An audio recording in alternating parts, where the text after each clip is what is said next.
Te habría gustado mucho mi hermano si lo hubieses conocido. Soy el menor de 4. 2 han fallecido.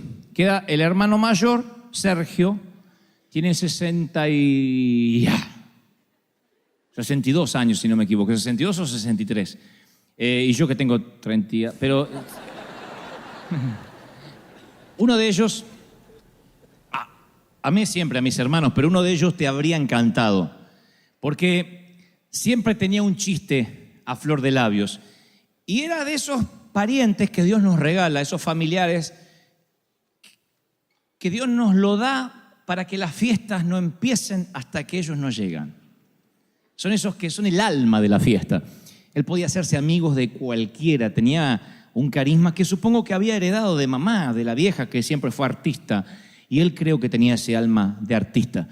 Y tenía una simpatía, arrollador. Fue predicador, ¿saben? Y uno de los buenos, un gran pastor. Fue un predicador, un pastor, un hombre de Dios. Y un día su iglesia atravesó una crisis.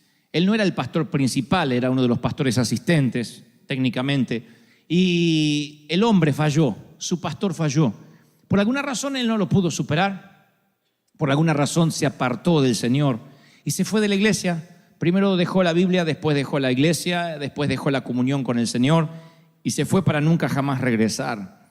Al poco tiempo nos enteramos que volvió a tomar, que volvió a beber y el alcohol hizo estragos. Empezó a adelgazar, empezó a estar triste, cada vez más gris. Las últimas veces que lo vi era la sombra de aquel Daniel a quien tanto yo quería parecerme cuando iba a ser grande. Y en el año 2013, 2 años atrás, promediando mayo, mi hermano mayor me llama y me da la noticia de que había tenido un infarto irreversible, obviamente un infarto masivo, y había partido, había fallecido en la ambulancia mientras que los paramédicos intentaban darle oxígeno, respiración. Daniel Marcelo Gebel, le dediqué el más reciente de los libros. Y yo he tratado de imaginarme los minutos finales de mi hermano viajando a alta velocidad por una ruta oscura en Buenos Aires, en una ambulancia, en una madrugada, con médicos dándole oxígeno. Y me preguntaré por siempre, o no sé si por siempre, sino hasta que esté allí en la eternidad, me preguntaré si tuvo esos minutos que él alegaba que iba a tener. Porque toda la familia, el resto que seguimos siendo cristianos, le decíamos, Daniel, ¿qué tal si tienes un accidente? ¿Qué tal si pierdes la vida? Tú has predicado, no te tengo que contar el mensaje de salvación. Y él decía, no, yo sé la verdad y sé que estoy haciendo las cosas mal. Sé que estoy fuera de Dios. Sé que mi vida no está correcta, pero estoy seguro que Dios me va a dar unos últimos minutos para arrepentirme. Y yo le decía, ¿y qué si no te da esos minutos? Dios me lo va a dar, tranquilo, Dante. ¿Qué si no te lo da? Dios me lo va a dar. Así que se imaginan que lo primero que pensé es si tuvo esos minutos antes de morir. Me lo imaginé a Daniel con la última imagen que se llevaría de su paso fugaz por esta tierra, que era el techo de una ambulancia y unos cuantos desconocidos sobre él intentándole dar oxígeno. Y tal vez tu corazón no esté dando su último latido, pero sí hoy llegaste a este servicio con tus últimos ahorros, la última solución, la última pizca de café, el último crédito, la última oportunidad, el último análisis. Siempre llegamos a lo último de algo, la última onza de paciencia. Tenemos temor a que nos demanden, temor a terminar últimos, temor a perder los ahorros. Ese bulto en el pecho o en el antebrazo nos produce cierta preocupación. Ese lunar no nos gusta nada. Ese tipo que se mudó en la cuadra no nos da tranquilidad. Y entonces empezamos a tener miedo, empezamos a tener temor. Y decimos, ¿qué tal si se me agota lo último que tengo? Nos llenamos de ansiedad. El miedo te encierra en una prisión y no puedes salir nunca más. Eso es lo que logra el miedo. El miedo nunca logra otra cosa que meterte dentro de una prisión y no te permite salir, ni ser feliz, ni ser libre. Ahora imagínate un día, un solo día, solo un día sin temor, un día sin miedo. sin temor al fracaso, sin temor al rechazo, sin temor a la tragedia. Imagínate un día sin pensar que algo le pasará a tus hijos, que te faltará dinero, que no vas a comer mañana, que podrás pagar el mortgage. Un día sin temor alguno. Tú dices, wow, nunca lo había pensado así, creo que sería muy feliz. Y por eso el Señor preguntó, ¿por qué teméis? ¿Por qué tienes miedo? ¿Por qué tienen miedo? Lanza la pregunta a los muchachos que estaban mojados y empapados en medio de una tormenta. Preguntarle por qué tienen miedo en medio de una tormenta atroz es como que un nadador le pregunte a otro, ¿por qué estás mojado? Porque es lógico que tenga miedo.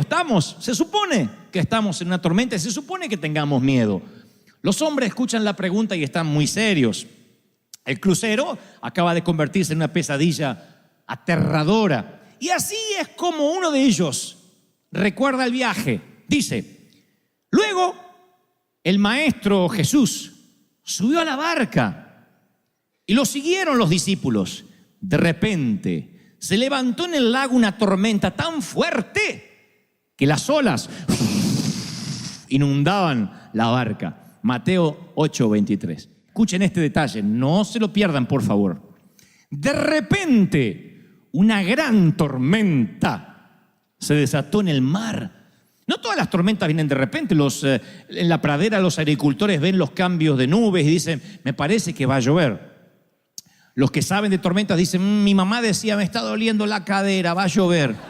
Nunca supe cómo se conectaba la cadera con el clima, pero no fallaba la vieja. Era un barómetro. Ella decía, me duele la cadera, va a llover. Nunca usamos servicio meteorológico. La gente venía a decirle, Nelly, ¿le duele la cadera? Sí, ¿para cuándo? Para mañana. Y se venía la tormenta. Sin embargo, dice el apóstol, no, que esta tormenta saltó como un león desde el césped, de golpe, agazapada. Y Pedro y Juan luchan, son pescadores. Y el oficio les hace hacer que traten de mantener la vela lo más abajo posible. Mateo es recaudador de impuestos. Mateo trabaja en el IRS. Sabe tanto de velas, barcos y tormentas como yo de japonés, mandarín e inglés. Así que Mateo, el único esfuerzo que hace es por no vomitar o vomitar lo menos posible. La Biblia no dice que haya vomitado. Y él hubiese preferido relatar la historia de la siguiente forma, decir, y Jesús subió a la barca y entonces un arco iris apareció y vieron una bandada de palomas en formación de cruz. Esa hubiese sido una historia poética del Señor. Sin embargo, dice, el Señor se sube a la barca y se levanta una tormenta tan fuerte que las olas inundaban la barca, con el Señor arriba. Esto me enseña una lección, señores. Subirse a la barca con Cristo puede implicar que tengas que mojarte con Él.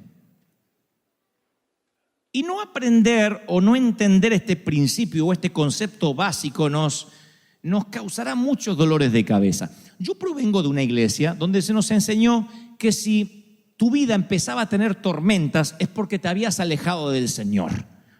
A saber, por ejemplo, entrabas a la iglesia, mi mamá entraba con el dolor de cadera, que lo único que hacía es hacer un bien a la comunidad porque estaba haciendo el servicio meteorológico para el barrio, y ella decía, me duele la cadera. El pastor decía, no está bien con el Señor. Algo debe estar haciendo mal, si no tendría por qué estar enferma. Y los seguidores de Jesús se enferman de malaria, entierran a sus hijos, luchan con adicciones, se enfrentan temores.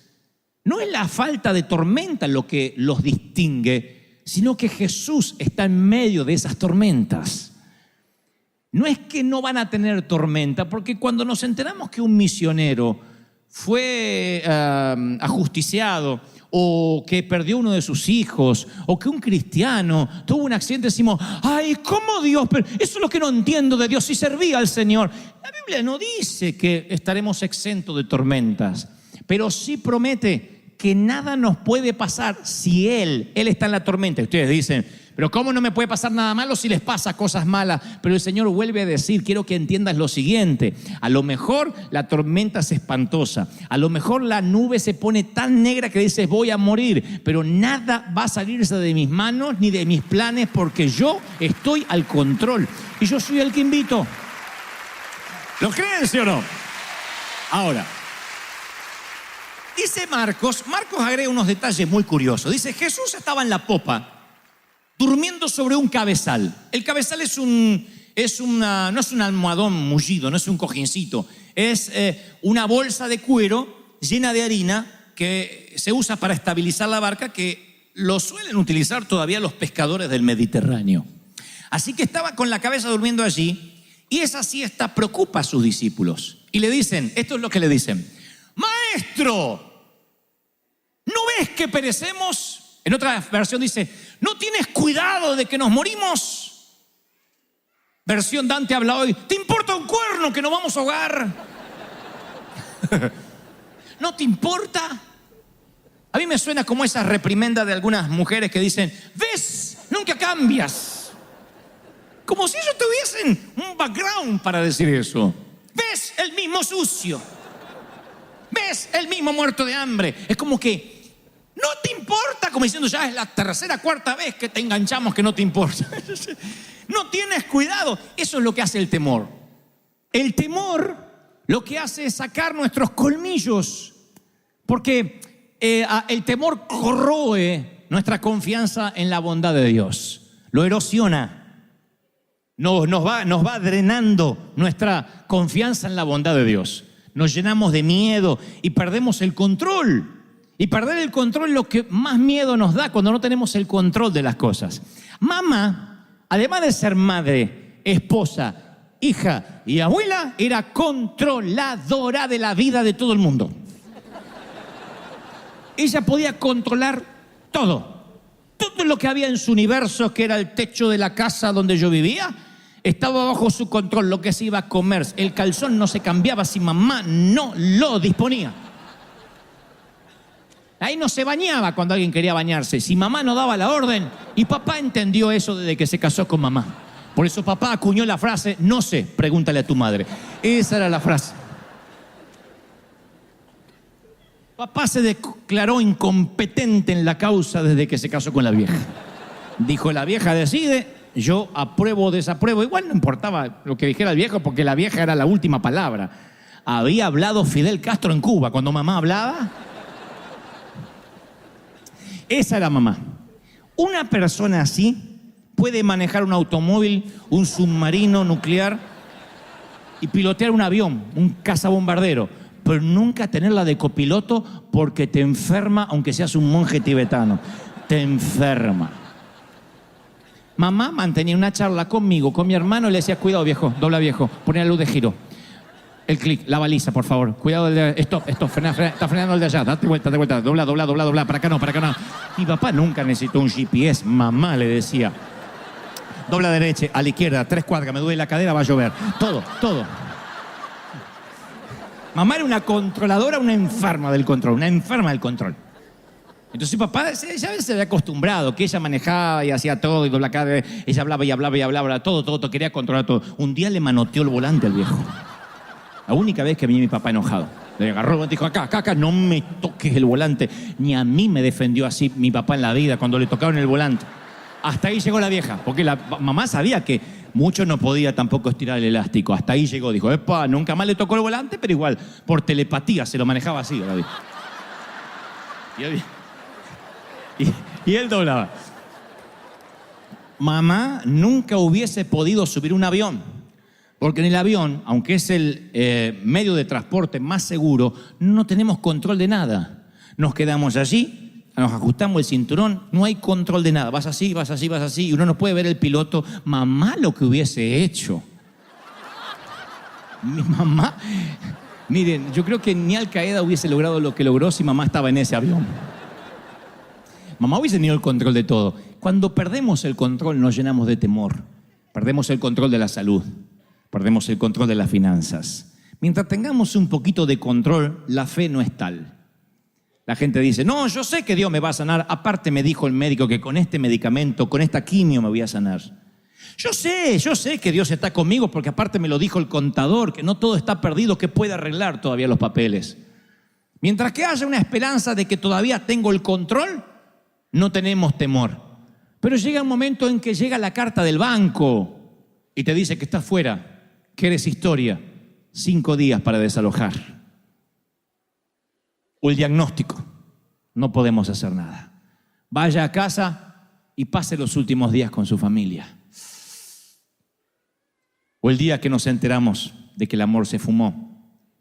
O el día que nos enteramos que finalmente lo que temíamos ocurrió y no hay esperanza. Y cuando se acaba nuestra esperanza de control, es allí cuando decimos como las hermanas de Lázaro: ¡Ja! Yo lo único que quería es que lo hicieras, que sanaras a mi hermano, pero no estuviste aquí. ¿No ves que mi hermano se murió? ¿No ves que perecemos?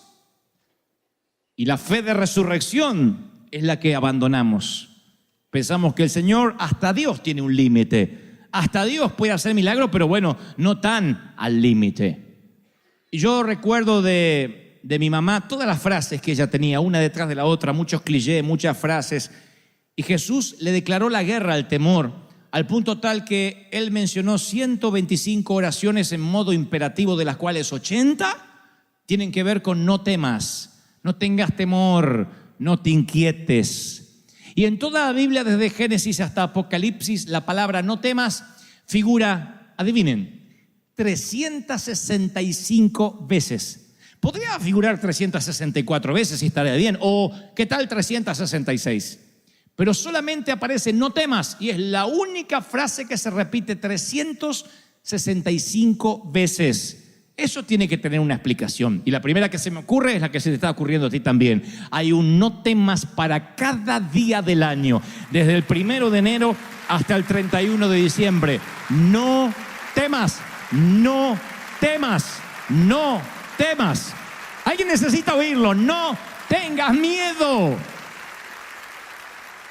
No teman, ustedes valen más que muchos pajaritos, le dice el Señor a un grupo de gente. No teman por lo que habréis de vestir o de comer. Menciona en otro mensaje. Y como si no tuviera otro tema, más adelante dice: no temas, cree solamente. Tened ánimo, soy yo, no temáis. Menciona caminando mientras que se parece un fantasma sobre el agua. No temáis a los que matan el cuerpo. Preocupaos si pudieran quitarte el alma, pero no temas por el cuerpo. Le dice a su grupo íntimo: no temas, manada pequeña, a un anillo más grande, ya es un círculo un poquito más grande, porque vuestro Padre os ha placido daros el reino. No se turbe vuestro corazón, ni tenga miedo, le dice un padre desesperado. Luego hay una gran multitud y dice: y oiréis de guerra y de rumores de guerra, mas ustedes no teman, no tengan miedo. Va a ser un milagro. Jesús se le acerca, lo toca y le dije: levantaos. Y los leprosos que nadie los tocaba, dice: ¡hey! No teman. Cuando el Señor ascendió a los cielos, si pudieras haber hablado con cualquiera de los discípulos, le preguntarías: ¿qué frase repetía una y otra vez? No será levántate, ni serás poderoso, ni los ungiré. Es: no tengas miedo. ¿Por qué tienen miedo?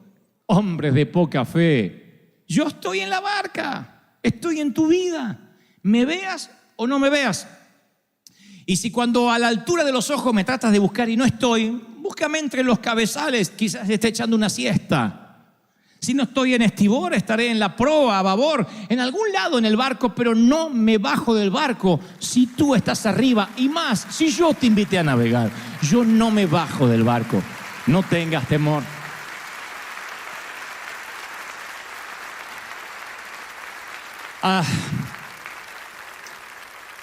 Cuando era chiquitito,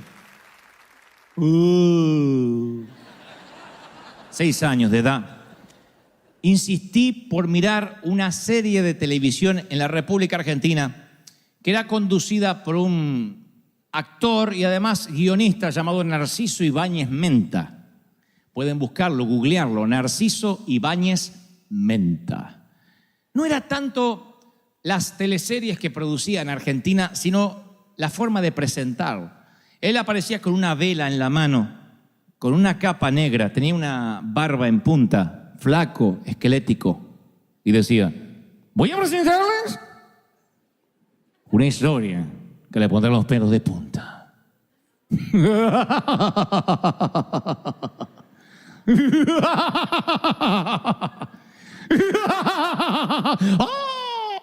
Yo me hacía encima, nunca fui estreñido de vientre por esa serie, por esa. me orinaba en los pantalones. Lo que vamos a ver ahora es el regreso. Así hablaba. El regreso del monstruo. Y hubo una remake de ese regreso del monstruo llamado El Pulpo Negro. Que se trataba de un asesino serial que mataba gente, le dejaba como marca personal un pulpo negro encima del cadáver. Así que un día le dije, papá, ¿puedo ver el pulpo negro? Ni loco. Por favor, déjame ver el pulpo negro. Bueno, mírelo y ya está. Papá, eras muy fácil para convencer. Después de decir 2 o 3 veces, pregúntele a su madre, mamá estaba durmiendo, me dejó ver el pulpo negro. Desde ese día se me abrió un portal a un mundo desconocido. ¡Ay, qué pánico, qué miedo! Terminó el pulpo negro y toda mi casa estaba llena de pulpos negros. Pero eso no fue lo peor, sino la siguiente noche y la siguiente y las subsiguientes y las que vendrían. Porque yo en aquel entonces tomaba leche de noche, un vasito de leche. Y a veces me olvidaba de tomar la leche y tenía que ir hasta la sala, hasta la cocina, abrir la nevera para la leche. Pero yo estaba seguro que el pulpo negro habitaba entre la habitación y la nevera. Así que pasaba por la habitación de papá y decía, pa, quiero leche. Agarre de la nevera. No, está el pulpo negro. Mi papá se armaba de valor sobrehumano. Ese hombre me escoltaba a través del valle de sombra y de muerte. Y en pijama, Porque uno dice, si tengo que enfrentar a un delincuente me arreglo un poco. Él no, en pijama. En pijama iba así y sin miedo al pulpo negro. Abría la nevera, me servía el vasito de leche, esperaba que lo tomara y decía, a la habitación. Primero que me sorprendía de papá, ¿cómo podía dormir cuando había un pulpo en la casa? ¿No ves que morimos? ¿No te importa que nos hundimos? Oh, entendía a los discípulos. Dormía como un condenado mientras que el pulpo merodeaba a los niños de ese vecindario. Y lo segundo, cuando él se levantaba y me daba el vaso de leche, casi sin encender la luz de la nevera era el único testigo de lo que ocurría. Yo miraba a mi papá y decía, ¿de qué está hecho este hombre? ¡Qué valor sobrehumano! ¿Quién es este hombre que aún el pulpo negro le obedece y tomaba mi leche? Los discípulos le dijeron, Señor, ¿no ves que morimos? Y él se levanta, aquíétate, mar, y detiene los vientos. Y los discípulos dicen, ¿quién es este hombre que aún el viento y el mar le obedecen?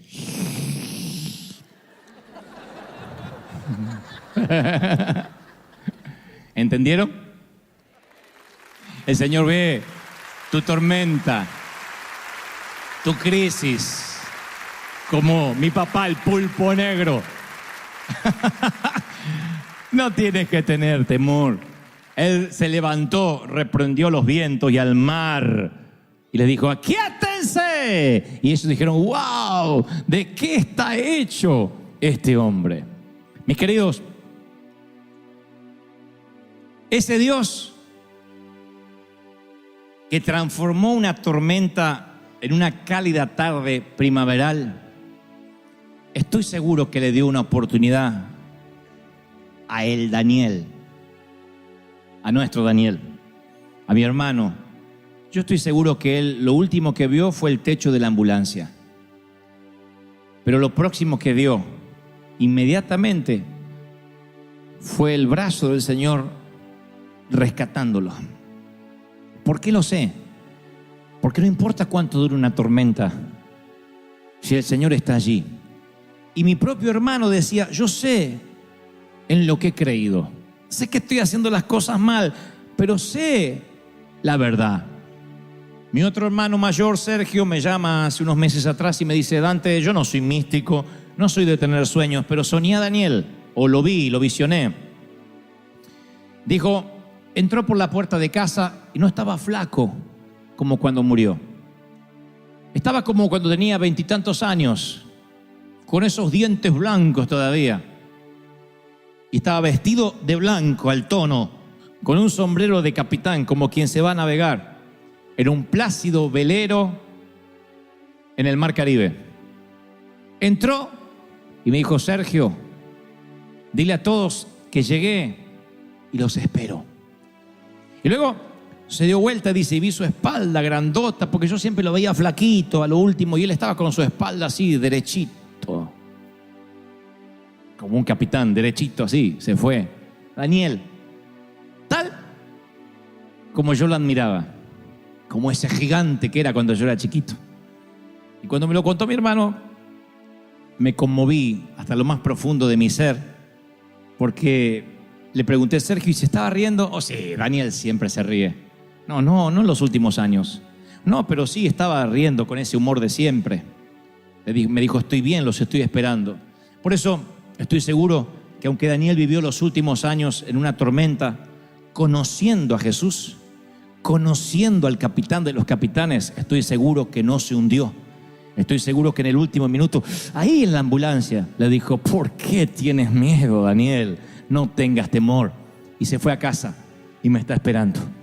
Estoy seguro que eso ocurrió, y es mi oración que eso ocurra contigo. Que no te hundas, que no naufragues, aunque la tormenta se haya extendido por años, aunque la metástasis avance, aunque el cáncer esté allí, no te vas a hundir.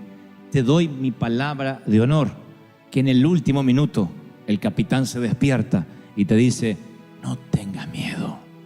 Daniel, no tengas miedo, no tengas temor. Lo que yo pagué con precio de sangre me salió tan caro que no me lo arrebata nadie de mi mano. No tengas miedo.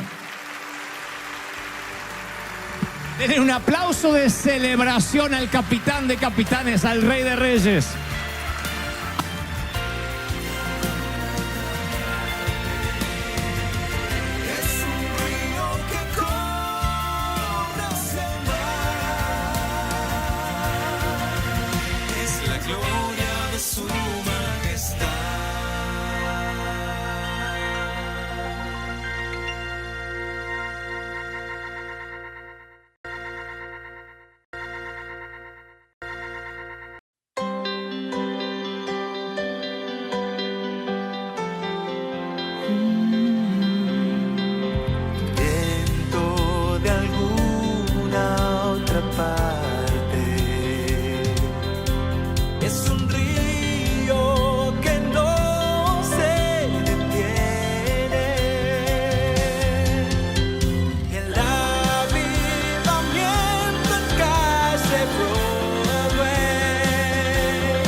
Mis amados, el Señor me hablaba ayer a través de un salmo sencillo que está semioculto, como si fuese una gema semiescondida, insisto, entre las minas de riquezas bíblicas, donde el Señor decía una y otra vez: dile a mi pueblo, dile a mis hijos que no me limiten.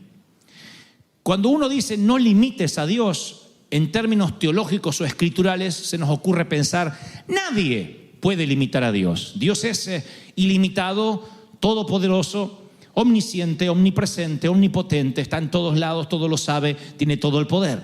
Sin embargo, el Señor me decía una y otra vez: diles que no me limiten. No está hablando que el Señor necesita tu permiso para hacer algo, pero sí hay cosas que Él no puede hacer en tu vida y se limita la bendición que Él tiene para ti a causa de nuestra incredulidad, a causa de no creer lo que Él podría hacer en nosotros. Cuando no entendemos que nosotros somos los que limitamos a Dios, nosotros somos los que le ponemos límites al poder de Dios, es como que le dejamos toda la responsabilidad a Dios. Por ejemplo, no nos levantamos, ni nos movemos, ni nos molestamos en ir a trabajar, y si nos morimos de hambre y no prosperamos, decimos: bueno, se vea que Dios quiere que yo experimente pobreza para enseñarme humildad. Yo vengo de esas congregaciones donde había hermanos que eran vagos, y uno le decía: ¿por qué no vas a trabajar? No sé, Dios tal vez quiere que viva por fe. No era vivir por fe, era vivir de vagancia. No quería trabajar, no quería esforzarse, pero él decía como que Dios no le permitía trabajar. Otros decían: si Dios quiere que toque la música, Él va a hacer que yo la toque. Y le decíamos: pero ¿por qué no vas a una academia? ¿Por qué no te consigues un profesor? No, Porque si es de Dios que toque, Él me puede dar el talento por la noche y mientras duermo, o Dios no es poderoso para hacerlo. El resultado ya se lo imaginan, nunca pudo tocar decentemente. Y cuando agarraba el instrumento decían, pobrecito, déjalo que viva el pobre instrumento, porque lo torturaba, no lo tocaba. En ese orden de cosas uno puede enfrentar la vida pensando que todo depende de Dios, que uno no tiene que hacer nada. Bueno, si Dios quiere voy a tener un buen año. Si Dios quiere me va a abrir puertas. Si Dios quiere me voy a casar. No podemos decir, si Dios quiere Él me la va a mandar a la mujer o al hombre. Porque Dios quiere. Hay un libro de principios que dice que si no tienes el don de continencia, es mejor que te busques a alguien para casarte. Pero no dice, tranquilo, tú te quedas en tu casa y yo te la mando, cae por la chimenea durante la Navidad. No dice eso. Sin embargo, creemos que va a caer por la chimenea. Decimos, si Dios no me la manda, ¿qué más puedo hacer? Mucho puedes hacer. Perfumarte, ser caballero, endulzarle los oídos, cantarles canciones románticas, seducirla, entre otras cosas. Todo eso no deja fuera a Dios, porque Dios quiere que te cases. ¿Me explico lo que trato de decir, sí o no? Entonces, hay una unilateralidad de pensar en una teología que si algo malo pasa, es culpa de Dios. Si algo bueno pasa, también tiene que ver con Dios. Y Dios nos dio un libre albedrío de siembra y cosecha de actitudes y consecuencias. Por ejemplo, la India es un país populoso, uno de los más poblados del mundo y un país muy rico en términos, en variedad de recursos naturales, minerales. La India es un país rico, sin embargo es el país que menos prospera. El índice de pobreza cada vez es mayor y no es por la economía, sino por sus creencias, por lo que la India cree, por lo que los hindúes creen. Hay gente que se muere de hambre mientras que la carne anda caminando por las calles. Ellos no tocan a las vacas porque consideran que son seres superiores reencarnados. Y entonces uno puede estar inclusive en las iglesias, en los lugares públicos, en un mercado, y las vacas se pasean, los toros, pero ellos comen carne de menor calidad como perros o cabras, porque dicen que esos son seres inferiores reencarnados, pero no tocan a las vacas. Y el sistema religioso los limita. También creen que cada uno nace en un sistema de casta determinado. Que hay gente que, por ejemplo, nace en una familia pobre y no tiene que hacer nada para cambiar su pobreza. Si trata de hacer algo, intenta hacer algo para cambiar su bienestar personal, podría reencarnarse en el futuro en un insecto, en una hormiga, por no haber aceptado la casta social que les tocó. Esas son algunas de las creencias de los hindúes, y ese sistema de creencias empobreció la nación. La nación es rica, tiene carne vacuna, por ejemplo, pero ellos consideran, insisto, que la vaca posee en su cuerpo cerca de 300 dioses, además de poder ser la reencarnación de la abuela. 300 dioses. Y es increíble verlos como ejemplo, como un país tan rico, de pronto vive pobre porque su mente no les permite acceder a lo que tienen a mano. América Latina es muy similar.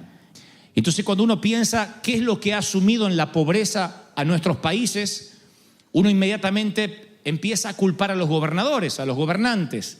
Y decimos, si sube alguien que quita la pobreza, pero a veces la pobreza está enquistada en la forma de pensar, desde el gobernante hasta el ciudadano. La Biblia dice en Proverbios 23:7 que tal como el hombre piensa, así es él. Nuestra vida va en dirección a nuestros pensamientos. Si queremos cambiar, no debemos orar para que alguien nos regale dinero. La solución es cambiar los límites, la forma de pensar en nuestra mente, porque cuando la mente, como los hindúes o como ciertos países nuestros de donde venimos, está signada, enquistada en la pobreza, aunque estemos rodeados de riqueza, no vamos a poder experimentar lo que Dios tiene. Yo provengo de una iglesia muy legalista en términos doctrinales, a tal punto que si alguien decía, quiero ser abogado, pero vas a tener que defender delincuentes. Así que la abogacía estaba asignada a que no podía entrar a la iglesia. Quiero ser arquitecto, ¿para qué? Para construir casas que después se las va a quedar el anticristo. Así que tampoco arquitecto. Quiero ser médico, que no confía en el poder de Dios, que tiene que ser un matasanos. Quiero ser artista, ni se te ocurra en ese ambiente donde están todas las locas y los gays y los abusadores. No, ni se te ocurra. Bailarina, modelo, ¿para qué? Para modelar la ropa que viste el cuerpo inmundo. Lo principal es lo de adentro. Entonces estaba todo lo que olía mundo, estaba como signado a estar fuera de la iglesia. Ninguno de nosotros, los muchachitos, podíamos soñar ni con ser artistas, ni con ser locutores de radio, porque la radio era el aparato del demonio, la televisión era el cajón del diablo también. Entonces estábamos como afuera de todo, y eso nos signaba a desconectarnos, a no tener conexiones divinas de ningún tipo. O sea, si llegaba un hombre de negocios a la iglesia, se le hacía lo imposible para que abandonara el negocio y se dedicara a vivir por fe. Entonces alguien decía, ¿a qué te dedicas? Y yo me dedico a vender casa. Deje de vender casa y métase en las cosas del Señor, que Cristo viene pronto. El hombre dejaba la compañía, empezaba a morirse de hambre, se le despegaban los zapatos, no tenía ni para desodorante, y ahí era un siervo de Dios. Fíjense que estábamos rodeados de riquezas, pero la creencia hacía que las vacas anduvieran entre nosotros y nos muramos de hambre. Entonces lo peor que nos puede pasar es comenzar este año con una mente cerrada a lo que Dios quiere darte, y que cuando llegues al final de tu vida, los años altos, Dios te diga, yo puse a tu disposición en talentos, en conexiones, en gente que se acercó a ti, todo para que te vaya bien, pero lo desperdiciaste. Pero nunca supiste verlo porque creías que todo era mundo, que todo era pecado, que eso no era de Dios. Y Dios dice, tienes que ampliar la mente, porque tal como piensas es como va a ser tu vida. Hasta ahí, ¿cuántos dicen amén? No limites a Dios. Dice la palabra, porque yo sé los planes que tengo para ti, declara el Señor. Planes de bienestar, no de mal, no de calamidad, para darte un fruto y una esperanza. O sea, Él tiene un plan perfecto para tu vida.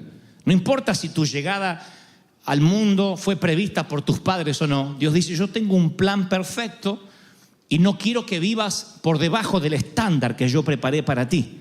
Pero anoche, o ayer a la tarde, mientras que yo escribía este sermón, el Señor me mostraba el Salmo 78, 41, en una versión que dice, y el pueblo de Israel volvía y tentaba a Dios, y ponían límite al Santo de Israel.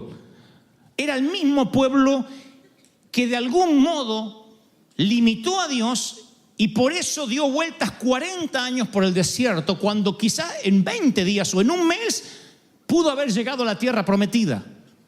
No dice, yo no tenía poder para liberarlos, dice, ellos me ponían límite. Si cuando llegas a esta fecha, principios de año, tú dices, bueno, todo lo que logré es porque me esforcé, porque tengo talento, porque trabajé, porque estudié, y dejas fuera de tu ecuación a Dios, significa que has limitado a Dios, no has tenido una vida sobrenatural.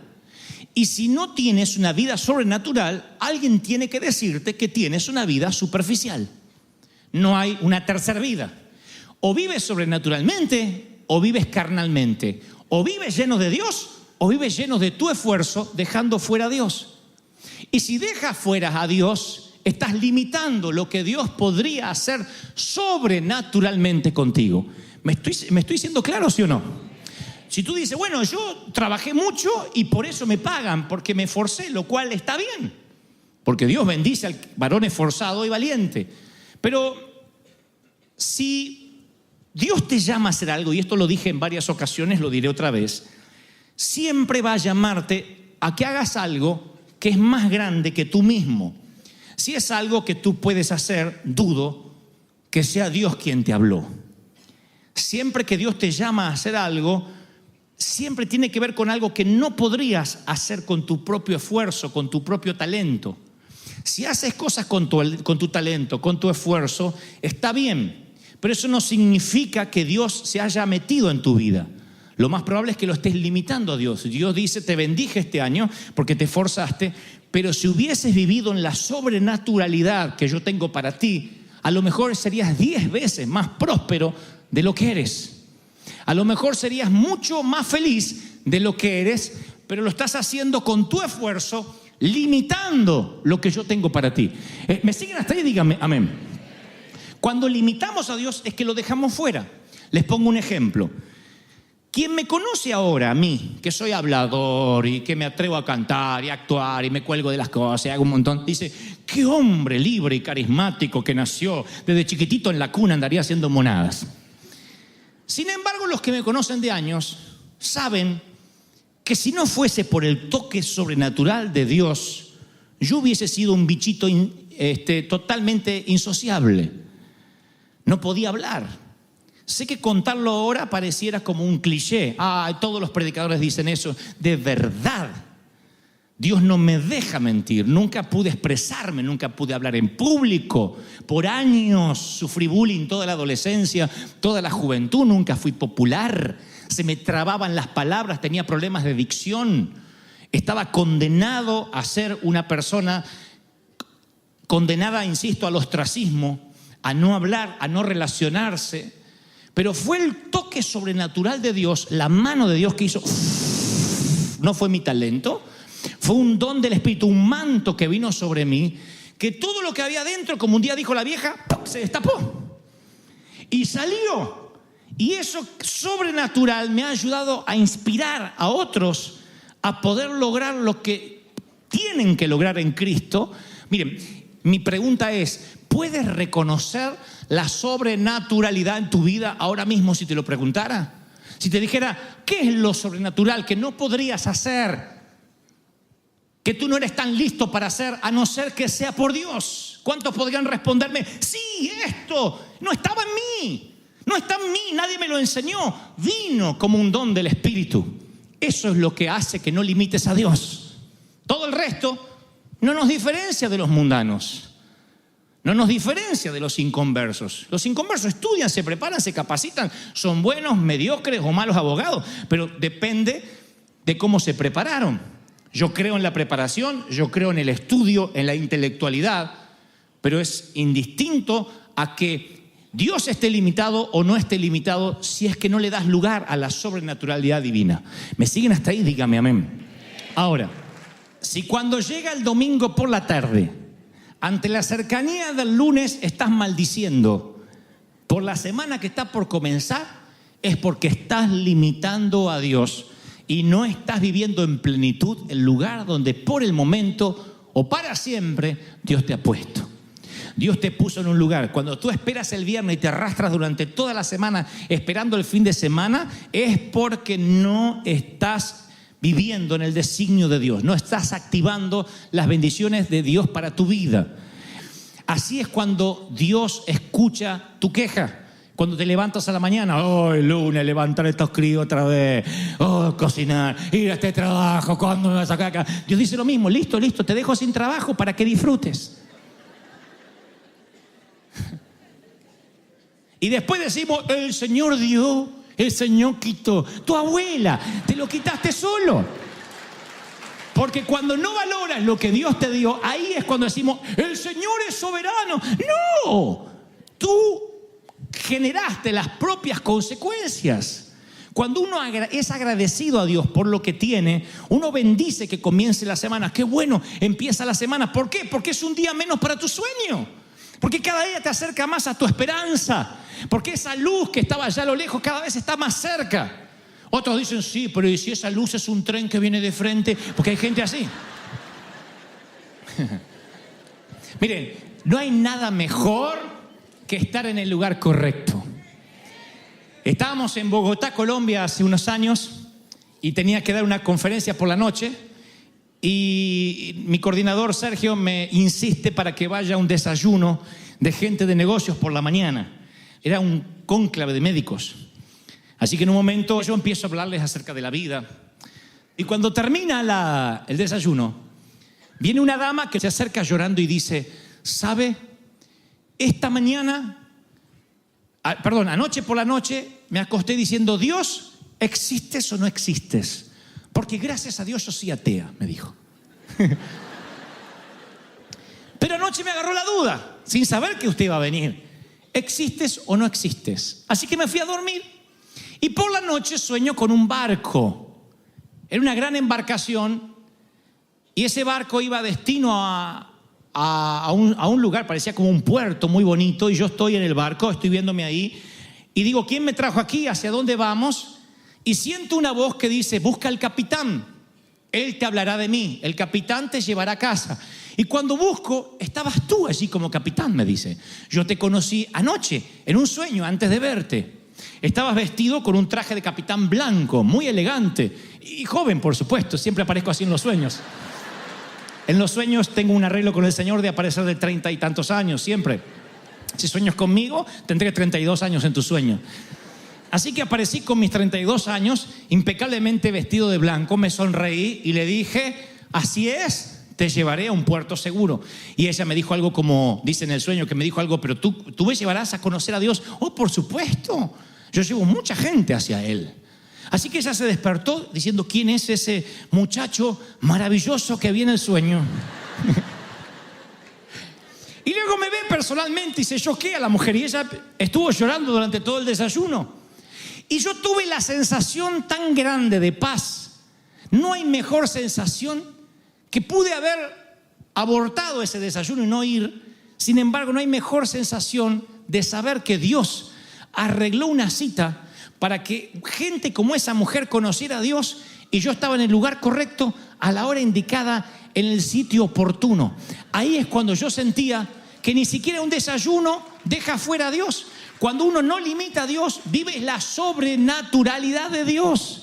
Y Dios te pone en sitios, en lugares para que gente conozca a Dios a través de ti, porque te pone sobrenaturalmente en tiempo, en espacio, y eres su capitán.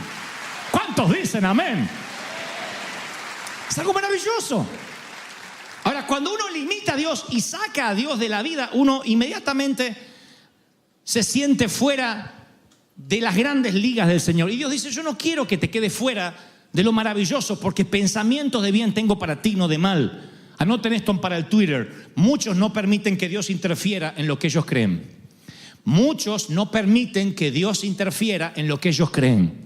Y como los hindúes decimos, la vaca es la abuela encarnada y no la comemos. Y baja Dios y dice, cómete un buen churrasco que tu abuela está conmigo. Y tú dices, no, porque cuando como la carne y el chorizo siento que la abuela gime. No, la abuela está conmigo. Y no queremos, nos cerramos. Y cuando nos cerramos, no nos diferenciamos en nada al inconverso. Es lo que creemos y lo que creemos y lo que creemos. Si algunos los arrestaran por ser cristianos, no habría suficiente evidencia para sentenciarlos. Si te arrestaran por ser cristiano, no habría suficiente evidencia sobrenatural para sentenciarte. Diría, vaya nomás, vaya, usted no se diferencia nada al vecino de al lado. Usted es tan incrédulo como el de al lado. No, pero yo voy a la iglesia. Sí, pero usted no tiene nada sobrenatural. Y la Biblia dice, te pondrá el Señor a la cabeza y no a la cola. Solo estarás encima y no debajo. Si escuchas los mandamientos de tu Dios que te ordeno hoy para que lo guardes cuidadosamente, Deuteronomio 28:13. No dice que no vas a tener malas circunstancias. Dice, aquí vas a estar por encima de las circunstancias. Por encima de la vida natural. ¿Cuántos quieren una vida sobrenatural? Dígame amén. No limites a Dios. Dios dice, estás viviendo pobre porque me estás limitando. Vives infeliz porque me estás limitando. He aquí pensamientos de bien tengo para ti y no de mal. ¿Alguien atrapa esta palabra? Dígame amén. El pensamiento hispano a veces nos limita. Y Dios me dice, tu mente hace que la vaca se pasee y me estés pidiendo carne. Tu mente no va a permitir que mis hijos vivan la prosperidad. Aquí de la cantera mía cortaré las piedras que sostendrán el ministerio, las cruzadas, las misiones. Por eso vamos a misionar. Por eso haremos más superclásicos. Por eso seguiremos predicando. Porque de aquí, dice Dios, yo levantaré los que van a prosperar, bendecir y soltar recursos para las naciones. ¿Cuántos lo creen? Díganme amén. Pero hay que quebrar la mente. Por eso Dios dice, cuando más niño eres, más te puede usar. Porque el niño cree todo. Si a mis hijos, a mi hijita Megan, a nuestra hijita le decimos que puede volar, es capaz de tratar de tirarse de un edificio porque papá se lo dijo. Cuando somos grandes empezamos a razonar. Decimos, no, ¿y qué de la ley de gravedad? Sin embargo, cuando más niño eres, más le crees al Señor. Por eso Dios pudo levantarnos a nosotros a los 20 años para llenar estadios, porque le creíamos todo a Dios. sin dinero, sin apoyo, qué sé yo. Si Dios es conmigo, Dios y yo mayoría. Y si Dios es conmigo, ¿quién contra nosotros? No razonaba como el común de la gente.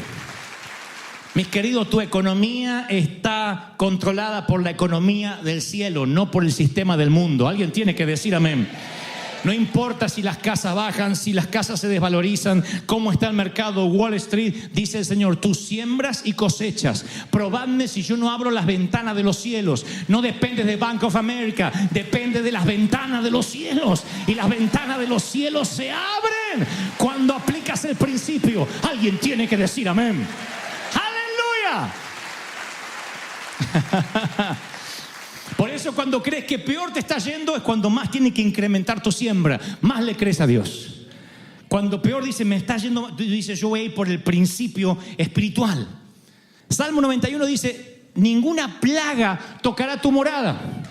La Biblia tiene soluciones sobrenaturales para tus finanzas, soluciones sobrenaturales para tu salud. Si tú no las usas, las vacas hacen y tu Señor, dame un bistec argentino, y las vacas se pasean delante tuyo. ¿Están recibiendo esto, sí o no? Mi mamá siempre tuvo una salud muy débil. Siempre tuvo cáncer 2 veces, tiene principio de Alzheimer. Y mi papá siempre fue un roble, un alemán, porque los alemanes mueren de pie. Como una vez les conté, la abuela dijo, bueno, me parece que mañana me voy a morir. Así dijo. Y se durmió y se murió, porque estaba cansada de vivir. Así se mueren los alemanes. Sin embargo, mi mamá, que es inglesa, todos me adjudicaron siempre de que yo tengo la salud de mi mamá. Y te va a agarrar lo de tu mamá, y el cáncer de tu mamá, y te puede agarrar lo de la cabeza de tu mamá. Soy loco como mi mamá, sí, pero no necesariamente tengo los genes de mamá solamente en mi salud. Nadie me ha dicho, vas a heredar los genes fuertes de tu viejo. Me han dicho, y fíjate que a lo mejor no tiene los genes de tu mamá. Entonces, cuando me empieza lo natural a querer limitar lo que Dios quiere hacer conmigo, yo digo, anulo toda maldición que haya en la sangre de la vieja, del viejo, del abuelo, de la abuela, porque Dios dice, aquí te voy a sanar, ninguna plaga tocará tu morada, serás bendito, te pondré por cabeza y no por cola. ¿Cuántos reciben esta bendición? Díganme amén. ¿Cuántos quieren salud sobrenatural? Dígame amén. Prosperidad sobrenatural, dígame amén. ¿Cuántos quieren tener un ministerio sobrenatural? Bueno, ahí ya no dijeron tanto amén. Dígame amén. Sobrenatural. Sobrenatural. No. Sobrenatural. ¿Queremos una iglesia sobrenatural, sí o no? Hoy esta mañana leía que Spurgeon en su momento dijo, yo no quiero ser un pastor común, no quiero ser un pastor mediocre, yo quiero vivir la sobrenaturalidad de Dios. Y cuando él se apropió de las bendiciones, activó cosas que no habían ocurrido nunca antes en su ministerio y empieza un mover de Dios. La pregunta es, ¿podemos decir, bueno, a Dios se le antojó visitar a Spurgeon y su ministerio? No, fue él el que dijo, yo voy a echar mano a lo que Dios me dio. Y no dejó que la vaca se paseara delante suyo y él pidiendo por comida. El Espíritu Santo me dijo fuertemente ayer por la tarde, dile a mi pueblo que yo les he dado recursos sobrenaturales. Hay conexiones divinas esperando por ti este año. Hay gente que te va a llamar por teléfono. Nada más que no te han llamado porque todavía tu mente está cerrada y dices, a mí me va a ir mal, siempre me va mal, ya fracasé una vez. Corta toda maldición de tu pasado, no solo en lo físico, en la forma de hacer las cosas. Tú no eres tu papá, tú no eres tu vieja, tú no eres tu mamá, tú no eres tu abuelo. Los amas, los quieres o no, pero tú no son ellos. Yo no soy de los Goebel, yo soy Dante Goebel, Dante Miguel Goebel. Soy una persona nueva, diferente. Yo no soy mi papá, yo no soy mis hermanos.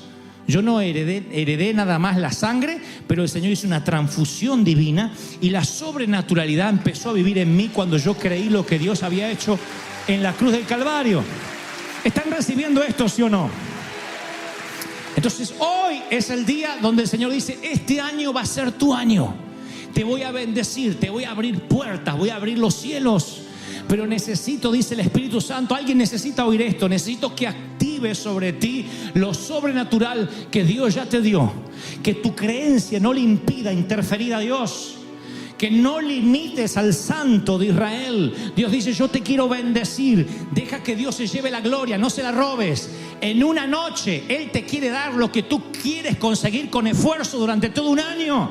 Dios dice: déjame que en una noche yo te lo regale, y desde allí, desde esos lomos divinos, comiences a crecer. ¿Cuántos atrapan esa bendición? Dígame amén. Amén. Vamos, denle el aplauso más grande de la historia. Diga: Señor, yo creo que algo está ocurriendo hoy y lo estoy recibiendo, lo estoy tomando, para que esa sobrenatural